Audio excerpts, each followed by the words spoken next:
오늘 요한계시록 말씀 보도록 하겠습니다. 이제 일곱 교회에게 하시는 그 일곱 가지 교훈의 말씀의 마지막 교훈의 말씀입니다.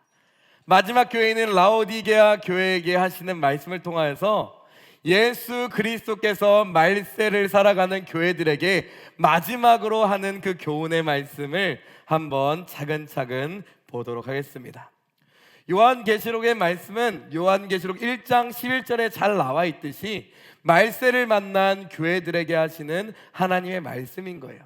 우리 요한계시록 1장 11절 말씀 한번 같이 읽도록 하겠습니다. 같이 읽습니다. 시작. 이르되 내가 보는 것을 두루마리에 써서 에베소, 서머나, 버가모, 두라티아, 사데, 빌라델비아, 라오디게아 등 일곱 교회에 보내라 하시기로 라고 얘기합니다.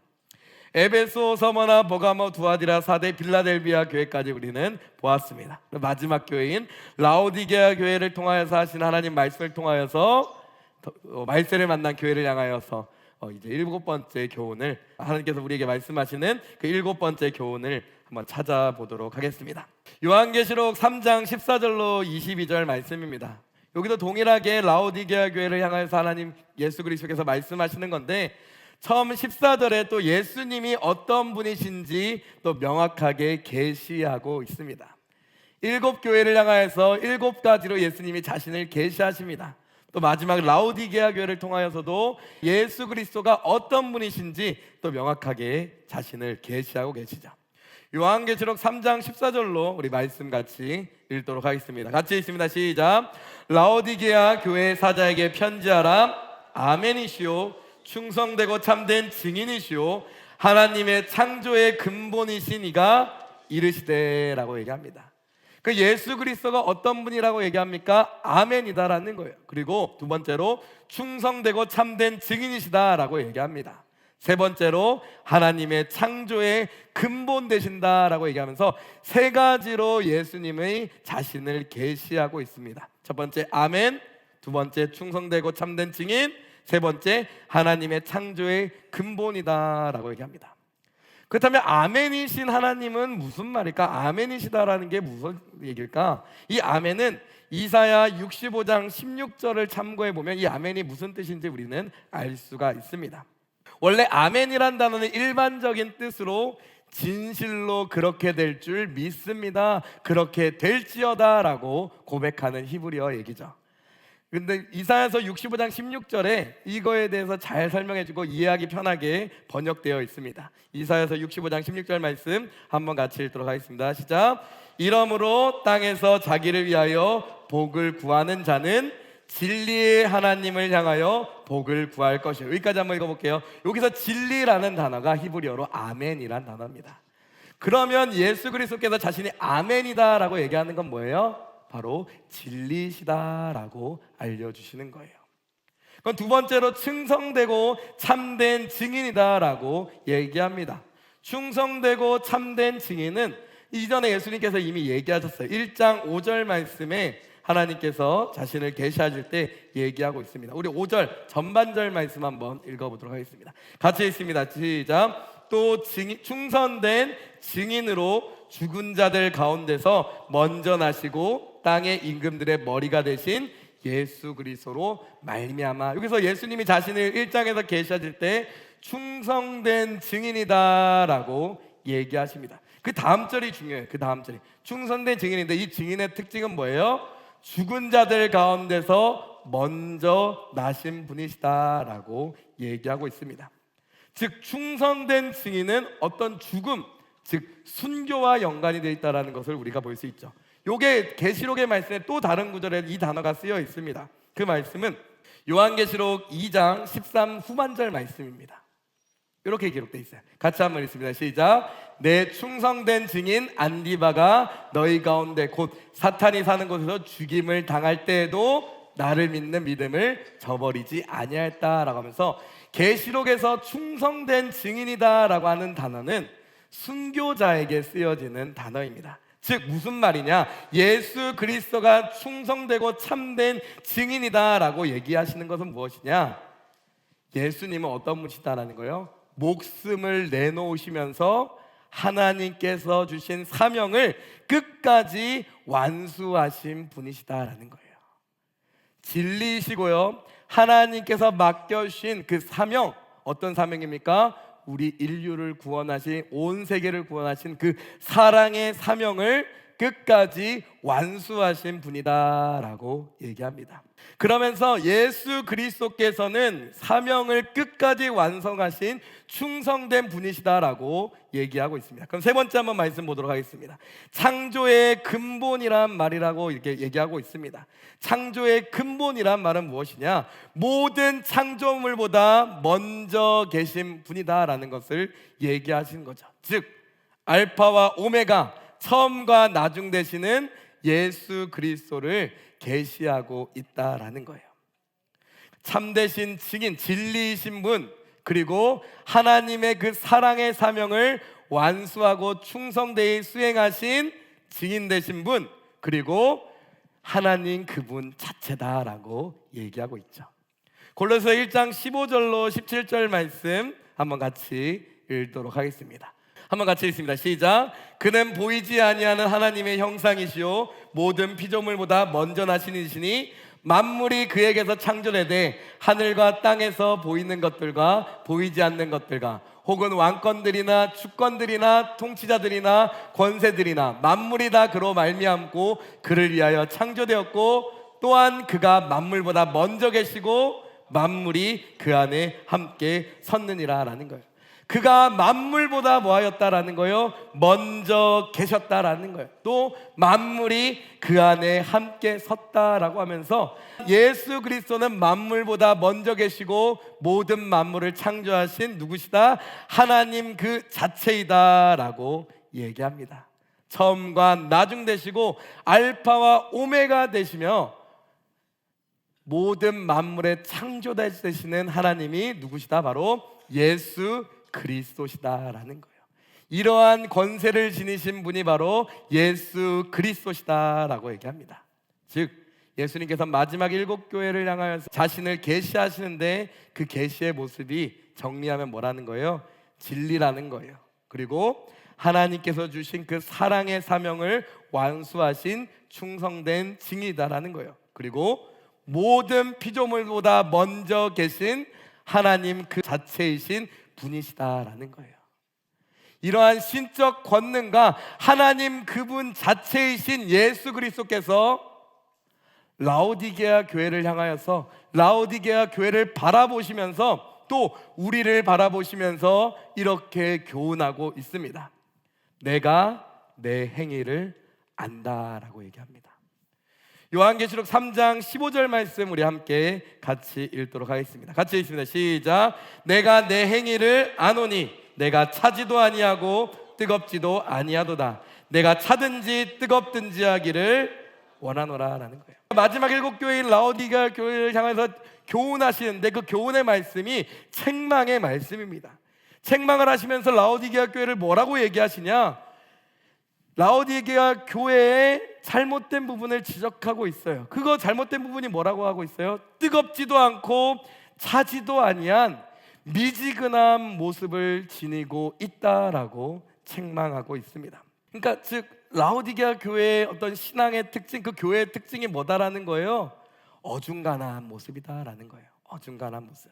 차가운 것도 아니고 뜨거운 것도 아닌 미지근한 상태였다라는 것을 우리는 알 수가 있습니다. 차갑다라는 것은 무엇입니까? 신앙의 냉소한 것을 얘기하고 있는 거예요. 뜨겁다라는 것은 무엇을 얘기합니까? 신앙의 뜨거움이 있다라는 것을 얘기하신 거예요. 라오디게아는 뜨겁지도 아니하고 차갑지도 아니한 미지근한 상태였다, 뜨뜻미지근한 상태였다라고 얘기합니다. 어떤 게요? 그들의 신앙 상태가 그랬다라고 얘기합니다. 그러면서 예수 그리스도께서는 분명히 이 상태에 대해서 바라보시면서 분명하게 얘기하시죠. 어떤 걸 얘기하십니까? 양자택일을 얘기하십니다. 차갑던지 뜨겁던지 하여라 라는 거예요. 미지근하지 말아라 라고 얘기합니다. 예수님도 이와 동일한 얘기를 얘기하고 있습니다. 마태복음 6장 24절의 말씀 보면 이렇게 기록되어 있습니다. 한 사람이 두 주인을 섬기지 못할 것이오니 혹 이를 미워하고 저를 사랑하거나 혹 이를 중히 여기고 저를 경히 여김이라. 너희가 하나님과 재물을 겸하여 섬기지 못하느니라. 예수님도 분명한 양자택일을 요구하고 있습니다. 구약의 이스라엘 백성을 향하여서도 하나님께서 양자택일을 요구하고서 너는 나 외에 다른 신을 내게 두지 말라라고 얘기하면서 분명한 스탠스를 취하여라 라고 하나님께서는 얘기하고, 마지막 교회인 라오디게아 교회를 통하여서도 동일한 얘기를 우리에게 하고 있다는 것을 우리가 볼 수 있습니다. 예수 그리스도께서는 라오디게아 교회가 세상과 전혀 온도차가 없는 그런 어떠한 구별도 없는 그 미지근한 신앙을 지적하시면서 분명히 책망하시며 얘기합니다. 내 입에서 너를 토하여 버리겠다라는 거예요. 세상 한 발, 교회 한 발 하고 있는 라오디게아를 통하여서 얘기하시는 거예요. 너가 차지도 않고 뜨겁지도 아니하고 미지근하니까 내가 너를 토해 내버리겠다라고 얘기하죠. 요한계시록 3장 16절의 말씀에 그렇게 기록되어 있습니다. 한번 같이 읽습니다. 시작. 내가 이같이 미지근하여 뜨겁지도 아니하고 차지도 아니하니 내 입에서 너를 토하여 버리리라 라는 거예요. 라오디게아 교회를 향하여서 얘기하시는 하나님의 음성은 분명합니다. 뜨겁지도 아니하고 차갑지도 아니한 너의 상태를 보니 이 상태를 유지하게 된다면 하나님께서 뭐 하시겠다? 토해내 버리겠다라고 얘기합니다. 라오디게아 교회를 향하여서 하나님께서 권면의 말씀, 돌아설 수 있는 그 말씀을 전달해 주고 있습니다. 그래서 그 교회의 잘못된 부분 하나님께서 책망하시고 교훈하시고 정말 어떻게 보면 심판에 가까운 말을 하시지만, 예수 그리스도께서는, 그 사랑이 많으신 예수 그리스도께서는 그 교회를 위하여 어떻게 돌아갈 것까지 얘기해 주고 있습니다. 그 말씀이 요한계시록 3장 17절의 말씀입니다. 같이 읽습니다. 시작. 내가 말하기를 나는 부자라 부여하여 부족한 것이 없다 하나 내 공고한 것과 가련한 것과 가난한 것과 눈먼 것과 벌거벗은 것을 알지 못하느니라 라고 얘기합니다. 그러면서 하나님께서 먼저 라오디게아 교회의 그 실상을 명확하게 지적해 주는 거죠. 너희가 깨닫지 못하는 그 잘못된 부분을 깨닫게 해주시면서 돌아갈 것에 대해서 얘기하고 있습니다. 그 라오디게아 17절의 말씀 보면 라오디게아 교회의 가장 큰 문제는 무엇입니까? 이 말씀 보면 나는 부자라 부요하여 부족한 것이 없다 하나 하나님 보시기에 뭐하다라는 거예요? 내 곤고하고 가련한 것, 가난한 것, 눈먼 것 벌거벗었다라고 얘기하는 거예요. 그런데 라오디게아 교회는 그것을 깨달았다 못 깨달았다? 못 깨달았다라는 거예요. 이게 라오디게아 교회의 가장 심각한 문제인 줄 믿습니다. 라오디게아 교회의 가장 큰 문제는 이거라는 거예요. 자신의 상태의 심각성을 전혀 모르는 데 있다라는 거예요. 스스로 얘기하기를 나는 부자라 부요하여 부족한 것이 없다라고 생각했다라는 거예요. 하나님 보시기에 분명하게 심각한 상황에 있음에도 불구하고 본인 스스로 생각하기에는 나는 괜찮은데, 나는 이 정도면 괜찮지라는 생각이 있었다라는 거죠. 어떻게 보면 교만한, 하나님 앞에서 교만한 마음인 거죠. 역사적으로 라오디게아라는 도시는 실제적으로 물질적으로 번영했던 도시였다라고 얘기합니다. 그러다 보니 그 도시 안에 살아가는 교인들은 영적인 은혜에 대한 갈망과 욕구들이 떨어졌다라는 걸 우리는 발견할 수가 있는 거죠. 죄에 대한 심각성이나 회개에 대한 절박감들이 전혀 느끼지 못했다라는 것을 우리 말씀을 통해서 알 수가 있습니다. 물질적 풍요와 부요에 눈이 멀어 영적인 빈곤함과 가난함을 바라보지 못했다라는 거예요. 문제의 심각성을 전혀 깨닫지 못했다라고 얘기합니다. 그래서 예수님도 이 부분에 대해서 분명하게 지적하고 계시죠. 특별히 예수님께서 수많은 사람들을, 무리들을 놓고 정말 중요한 말씀 하실 때 그 중요한 말씀의 대표적인 말씀이 팔복의 말씀입니다. 그 팔복의 말씀의 가장 첫 번째 말씀이 무엇입니까?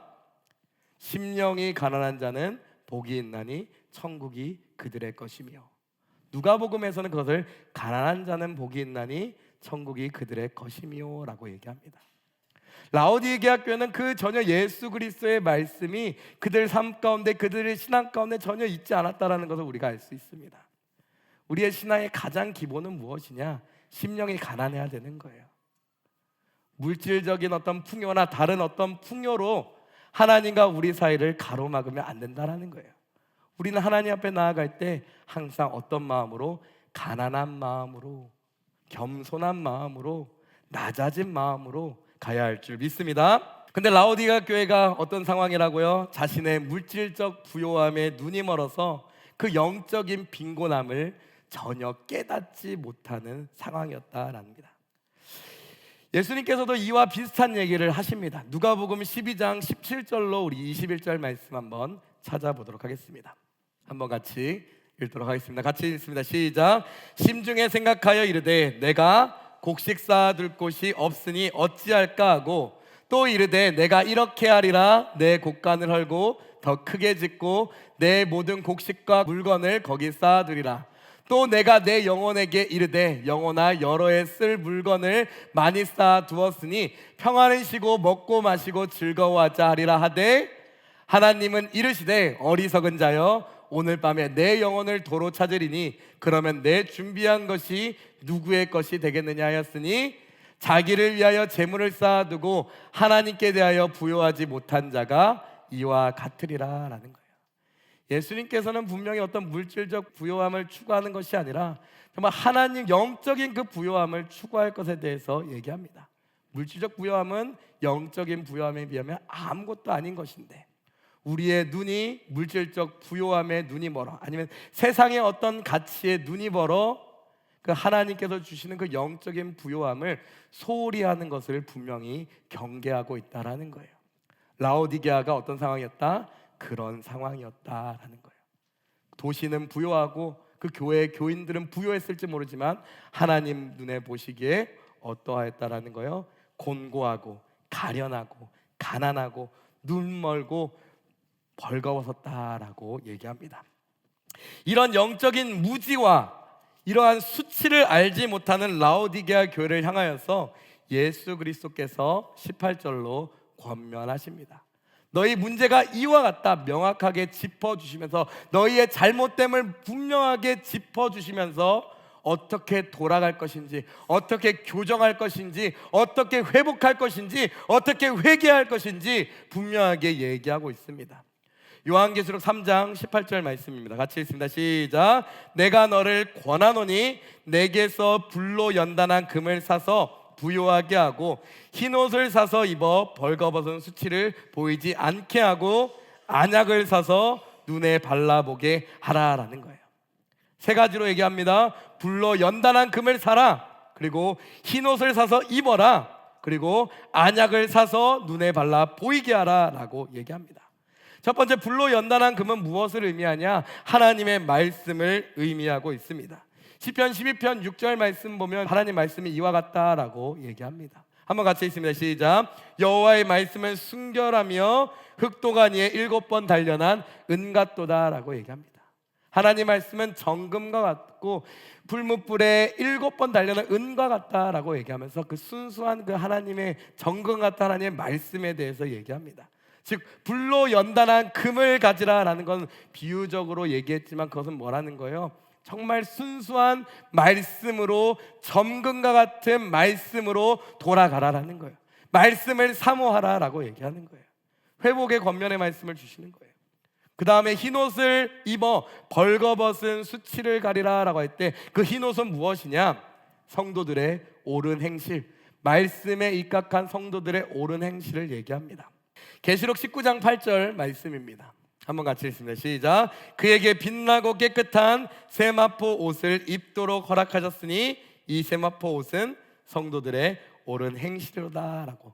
그 흰 세마포 옷을 입도록 허락하셨는데 그 세마포 옷은 뭐다라는 거예요? 옳은 행실이다라는 거예요.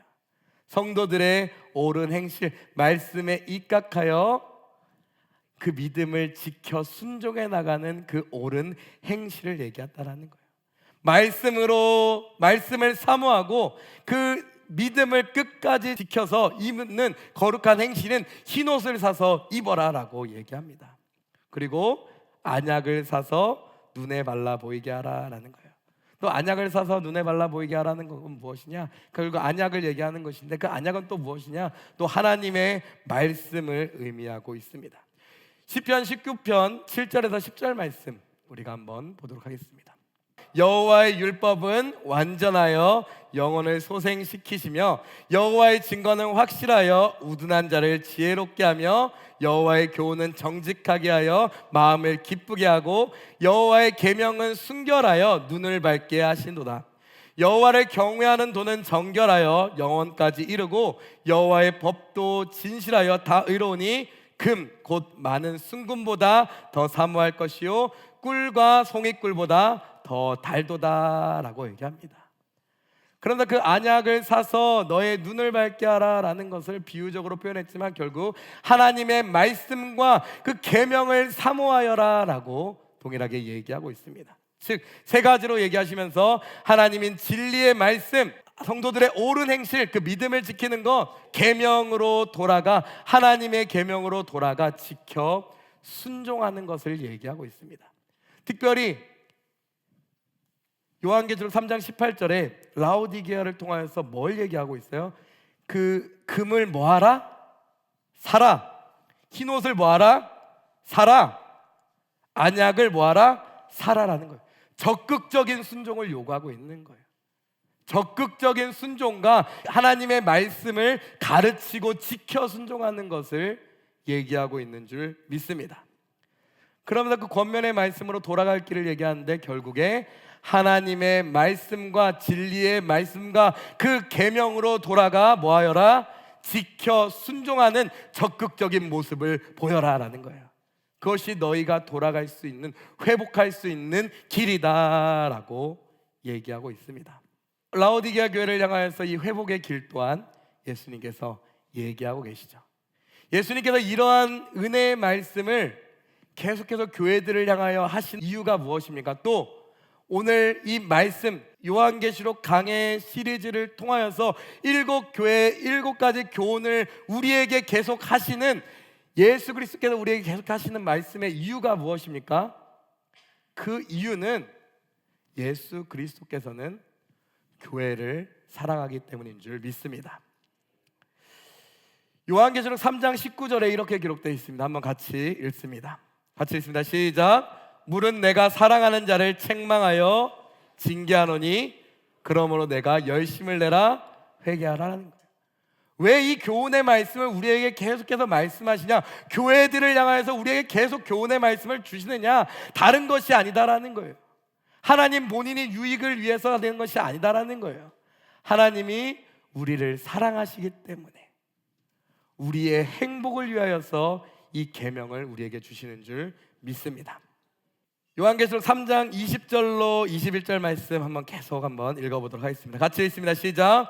볼지어다 내가 문 밖에 서서 들으려니 누구든지 내 음성을 듣고 문을 열면 내가 그에게로 들어가 그와 더불어 먹고 그는 나와 더불어 먹으리라. 이기는 그에게는 내가 내 보좌에 함께 앉게 하여 주기를 내가 이기고 아버지 보좌에 함께 앉은 것과 같이 하리라는 거예요. 사랑하는 자에게 책망하고 징계하며 교훈의 말씀을 주시는데 그 교훈의 말씀을 듣고 그 말씀을 지켜 순종하는 자는 어떤 은혜가 있다라는 거예요. 하나님의 나라에 동참하는, 하나님의 나라에 들어가는 은혜를 주시겠다라는 거예요. 특별히 20절에 예수님께서 뭐라고 하고 있습니까? 볼지어다 내가 문 밖에 서서 두드린다라는 거예요. 사랑의 마음을 여러분 한 사람 한 사람의 마음 문을 두드리고 계시다라는 거예요. 여러분들을 영원한 나라와 영원한 안식과 영원한 기쁨과 영원한 구원의 길로 인도하기 위하여서 날마다 우리의 마음 문을 두드리고 계신다라는 거예요. 그 음성을 듣는 자가 복 있는 자인 줄 믿습니다. 그 음성을 깨닫는 자가 복 있는 자인 줄 믿습니다. 그 음성을 듣는 자는, 그 음성을 듣고 문을 여는 자는 어떻게 하겠다라는 거예요? 예수님께서 내가 그에게로 들어가겠다라는 거예요. 그와 더불어 먹고 마시며 그와 더불어 함께 지내겠다, 교제하겠다라고 얘기합니다. 그리고 영원한 나라를 상속받을 수 있도록 은혜를 주시겠다라는 거예요. 내가 하나님 보좌 우편에 앉은 것처럼 나의 음성을 듣고 문을 여는 그 자에게 보좌에 앉는 권세를 주시겠다라고 우리에게 약속하고 있는 줄 믿습니다. 7교회를 향하여서 7가지 교훈을 통해서 하시는 그 이유가 여기서 나오는 거예요. 하나님의 놀라운 사랑의 메시지인 줄 믿습니다. 그러면서 이 교회를 향한 권면에 하시는 말씀, 바로 우리를 교회를 사랑하시기 때문에, 여러분 한 사람 한 사람을 사랑하시기 때문에 이렇게 말씀하십니다. 그래서 하나님께서 우리에게 말씀하신 그 모세 오경의 말씀을 통하여서 하나님 아버지의 말씀을, 또 아버지의 마음을 우리가 알 수가 있죠. 신명기 10장 12절로 13절의 말씀 보면 하나님께서 우리에게 그 사랑의 말씀을 주시고 우리에게 요구하시는 그 계명의 말씀이 있습니다. 그 계명의 말씀이 무엇인지 한번 보도록 합니다. 신명기 10장 12절로 13절 말씀입니다. 우리 한번 같이 읽습니다. 시작. 이스라엘아, 내 하나님 여호와께서 내게 요구하시는 것이 무엇이냐? 내 하나님 여호와를 경외하며 그의 모든 도를 행하고 그를 사랑하며 마음을 다하고 뜻을 다하여 내 하나님 여호와를 섬기고 내가 오늘 내 행복을 위하여 내게 명하는 여호와의 명령과 규례를 지킬 것이 아니냐라는 거예요. 예수 그리스도께서 교회를 향하여서, 하나님의 백성들 우리를 향하여서 지속적으로 권면의 얘기를 하시는 이유는 하나님이 그 자체가 사랑이시기 때문입니다. 사랑으로서 하나님의 자녀된 백성된 교회된 우리가 잘 되길 원하시는 거예요. 행복하길 원하시는 거예요. 신명기에서 분명히 얘기하고 있는, 이스라엘아, 내 하나님 여호와께서 너에게 요구하시는 것이 무엇이냐? 여러 가지 계명으로 너에게 요구하시는데 그 근본적인 이유가 무엇이냐? 근본적으로 원하시는 것이 무엇이냐? 내 하나님 여호와를 경외하는 것이고 그의 모든 도를 행하고 그를 사랑하고 마음을 다하고 뜻을 다하고 내 하나님 여호와를 섬기는 것이다라는 거예요. 근데 여호와를 섬기고 하나님을 사랑하는 그것이 누구를 위함이다라는 거예요. 13절, 내가 오늘 너의 행복을 위하여서 내게 명하는 여호와의 명령과 규례를 지킬 것이 아니냐라는 거예요. 천지 만물을 창조하시고 인간을 창조하신 하나님께서는 인간이 어떻게 살아가야 행복한지 잘 아시는 거예요. 어떻게 살아갈 때 행복할 수 있다? 하나님의 백성답게 살아갈 때, 하나님의 백성으로 거룩하고 정결하게 살아갈 때 행복이 할 수 있다라는 그 길을 제시해 주는 거예요. 그래서 그 길로 너희는 어떻게 하여라? 순종하며 따라가라라고 우리에게 얘기하신 줄 믿습니다. 이것이 성경 66권에 나타난 하나님의 사랑의 말씀인 줄 믿습니다. 결국 우리 요한계시록의 7교회를 향하여서 말씀하시는 7가지 교훈을 우리가 하나하나 들었는데, 결국 그 교훈의 말씀이 어떤 메시지였다? 하나님의 사랑의 메시지인 줄 믿습니다. 그래서 우리가 한번 전체, 오늘 이제 7교회를 향한 7가지 교훈의 마지막 시간입니다. 그러면서 이제 마지막 결론 부분에 그 한번 첫 번째부터 어떤 교훈을 우리에게 주셨는지 한번 우리가 리마인드 한번 해보도록 하겠습니다. 첫 번째 교회인 에베소 교회는 어떤 얘기를 하셨죠? 예수 그리스도께서 말세를 살아가는 교회가 가장 먼저 회복해야 될 것이 무엇이다? 처음 사랑과 처음 행위인 지상명령이다라는 거예요. 다 사랑의 메시지인 거예요. 교훈하시는 메시지인 거예요. 두 번째 교회인 서머나 교회를 향하여서 우리에게 말씀하시는 것이 무엇입니까? 역사의 영원한 주관자이신 하나님을 기억하고 하나님의 눈으로 바라볼 때 부요하다 여기시는 영적인 부요함에 충성을 다할 것을 말씀하고 있고요. 세 번째 교회는 버가모 교회를 통하여서 말세에는 정말 음녀가 활동하는 이 시대에는 영적으로나 육적으로나 음행과 성적인 방종에 빠지지 말라라고 교훈하고 있습니다. 또 네 번째 교회인 두아디라 교회를 통하여서는 너희의 그 지켜야 될 신앙이 있다. 그 신앙은 사랑과 믿음과 섬김과 인내이다라고 얘기합니다. 그리고 다섯 번째 교회인 사대교회를 향하여서는 만약에 너희가 회복하고 싶다면 복음으로 돌아가라라고 얘기합니다. 그리고 여섯 번째 교회인 빌라델피아 교회를 향하여서 말세를 만난 교회의 가장 중요한 것은 다른 것이 아니다라는 거예요. 그 신앙에 대한 신실함, 그 신앙, 하나님을 향한 충성됨을 지켜가라라고 얘기합니다. 그리고 오늘 배운 마지막 교회인 라오디게아 교회를 향하여서 우리에게 분명히 얘기합니다. 하나님의 사랑의 메시지를 다 보여주면서 얘기하시는 게 뭐예요? 양자택일하라라는 거예요. 세상 한 발, 하나님 한 발 섬기는 것이 아니라 누구만 섬겨라? 하나님만 사랑하고 하나님만 섬겨라라고 얘기합니다.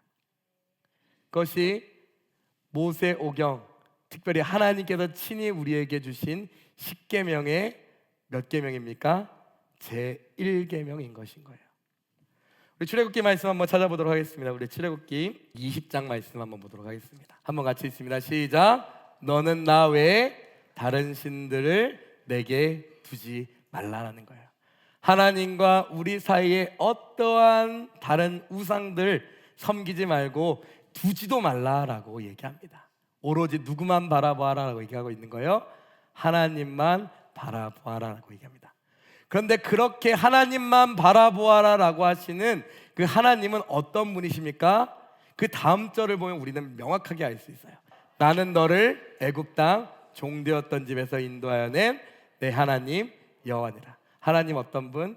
우리에게 사랑을 베풀어 주셔서 종되었던 집에 노예였던 우리를, 죄의 종이었던 우리를 구원해 주신 하나님이다라는 거예요. 하나님은 이런 사랑의 하나님이시고 너를 사랑하는 하나님이시기에 그 다음 1계명에 나오는 거예요. 너는 나 외에 다른 신을 내게 두지 말고 누구만 바라봐라. 그 사랑에 감격하여서 하나님만 바라보고 하나님만 사랑하여라 라고 얘기합니다. 그래서 우리 신앙의 핵심이 무엇입니까? 신명기 6장 우리 4절 5절 말씀 한번 같이 읽도록 하겠습니다. 이스라엘아 들으라.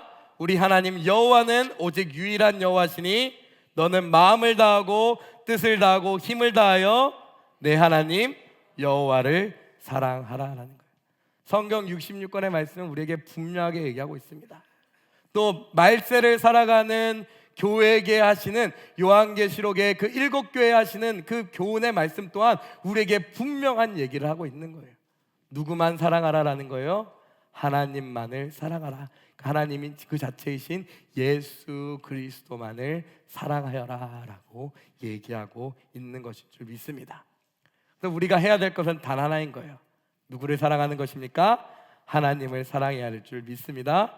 근데 그 하나님의 사랑을 어떻게 살아가는지 발견하는 것이 우리에게 주신 그 지상명을 통해서 우리가 발견하는 줄 믿습니다. 요한계시록 3장 21절 말씀 보고 오늘 설교 마무리하도록 하겠습니다. 귀 있는 자는 성령이 교회들에게 하시는 말씀을 들을지어다. 요한계시록 말씀의 그 7가지 교훈을 통해서 말씀을 향해서 우리에게 교훈하시는 그 말씀을 귀 있는 자가 되어서 그 하나님의 말씀을 마음속 깊이 새기시고 그 말씀대로 순종해 나아가시는 우리 동탄순보의 성도님들 되시기를 예수를 간절히 축원하고 기도드립니다. 그런 말씀에 순종하고 귀 있는 자가 되어 그 말씀을 듣고 순종하는 자에겐 하나님께서 우리에게 약속하십니다. 무엇을 주겠다? 영원한 나라를 주시겠다라고 얘기합니다. 영원한 나라를 상속받는 행복한 인생, 어떤 행복? 참 행복을 누리시는 우리 동탄순복의 성도님들 되시기를 예수를 간절히 축원하고 기도드립니다.